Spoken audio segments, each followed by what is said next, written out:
AI genius builds mosque, then submits to God.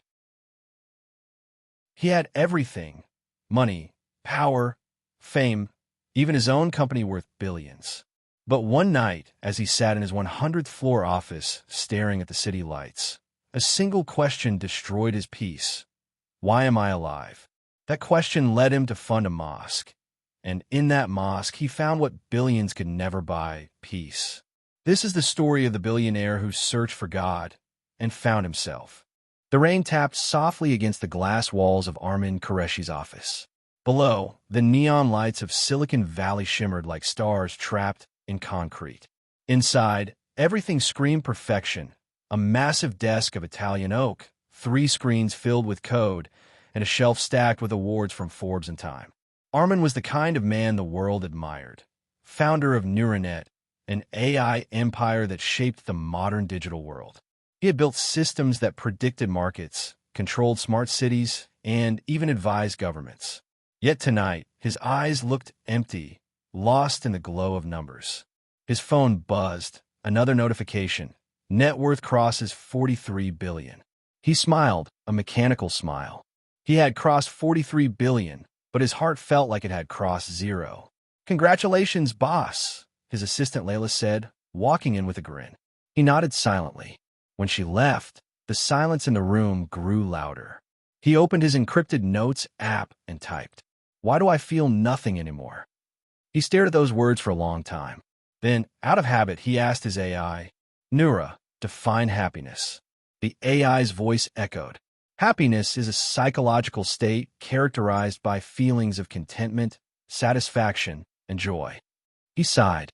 "Then why doesn't my happiness algorithm work on me?"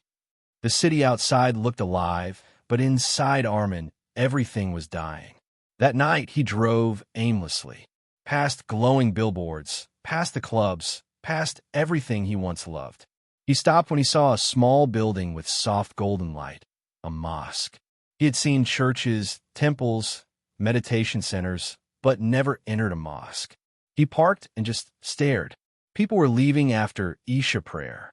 Simple clothes, warm faces, peaceful eyes. A little boy waved at him accidentally. Armin waved back. He didn't enter that night. But something shifted. The next morning, the world celebrated his company's success. The media called him the man who predicts the future. But that one night had planted a seed. He began watching random videos about faith. Not religion, faith. He watched lectures on meaning, on life after death, on the soul. He found himself listening to a Muslim scholar saying, "Even if you own the world, your heart will stay restless until it knows its Lord." The words hit him like a storm. He paused the video and whispered, "Is that what I've been missing?" Days passed. Weeks.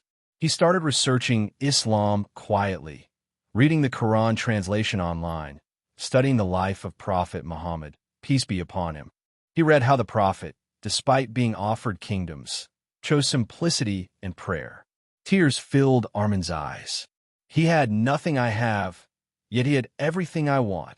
Months later, a massive conference was organized in Dubai, AI and the Future of Humanity. Armin was the keynote speaker. He stood before thousands and began, "Technology can answer every question, except one. Who created the human heart?" The crowd went silent.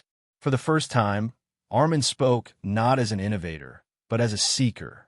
That evening, he skipped the after-party and wandered through the old part of the city.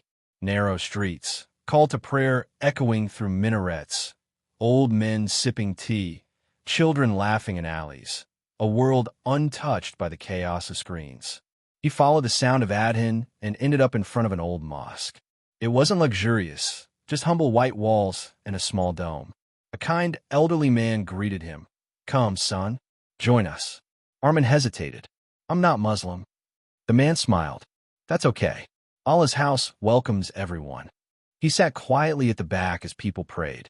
He didn't understand the words, but the rhythm, the peace, the unity, it broke something in him. Tears streamed down his face. When the prayer ended, the imam approached him. "Are you okay, my brother?" I don't know, but for the first time, I feel peace." The imam smiled gently. "That peace is your heart remembering its creator." That night, Armin couldn't sleep. He looked at his skyscraper view again, but now it felt different. The city lights looked dim compared to the light he had felt in that small mosque. The next morning, he made a decision that shocked the world. He donated $100 million to build a state-of-the-art mosque and Islamic research center. Not in the Middle East, but right in Silicon Valley. When reporters asked why, he simply said, "I've built networks for machines. It's time to build a connection for souls." Social media exploded. Some called him crazy. Others praised him. But Armin didn't care anymore. He named the mosque Masjid Ar-Rahmah, the Mosque of Mercy. Construction began. The design was breathtaking. Glass and greenery merged with traditional domes.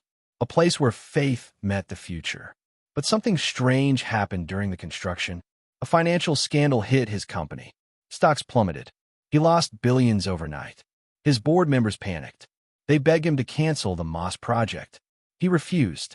"Let me build, even if I lose everything." One night, while reviewing designs at the site, a worker fell from scaffolding. Armin rushed forward, holding the man's hand as paramedics arrived. The man survived, but Armin realized something profound. Every second of life is a gift. That night, he fell in sujud, prostration, for the first time in his life. No camera, no audience, just him and Allah. "Yo Allah, I don't deserve your mercy, but I can't live without it." He wept like a child. Hours passed, and for the first time, the billionaire who had everything found what he had always searched for: surrender. Months later, the mosque opened. Thousands attended. Reporters, scholars, and everyday people stood together. The adhan echoed, the same sound that had once touched his heart. When Armin stepped forward to speak, his voice trembled. "I thought I was changing the world through AI, but Allah changed me through his guidance." He paused, tears streaming down his face. "My friends, you don't need to lose billions to find peace. You just need to lose your ego." The crowd cried with him. The imam made dua. And in that moment, Armin Qureshi, once the most powerful man in Silicon Valley, whispered the Shahada. "Ashhadu an la ilaha illallah, wa ashhadu anna Muhammadan Rasulullah." The world would later call it the most expensive mosque in America. But Armin knew it wasn't a donation. It was redemption. Years later, a journalist visited him in a small house near the mosque. No more suits, no more boards, no more billions. Just peace. She asked, "Do you ever miss your old life?" He smiled softly. "No, because in my old life, I owned everything but myself. Now, I belong to Allah." The camera zoomed out, showing the glowing mosque behind him, its minarets reflecting the sunset. Children played, families prayed, and the call to prayer echoed through the once godless heart of Silicon Valley. And that night, under the stars, the billionaire who once built machines finally built his soul. Armin's story reminds us that money can buy a mansion, but only Allah can give peace. You might not have billions, but you have something greater, a heart that still beats with his name. So, take your first step. Open the Quran tonight. Say Bismillah. Maybe that one moment will change your eternity. Share this story so someone else might find their way back to Allah. This video was presented by Deeninminute, because sometimes 1 minute of remembrance can change a lifetime.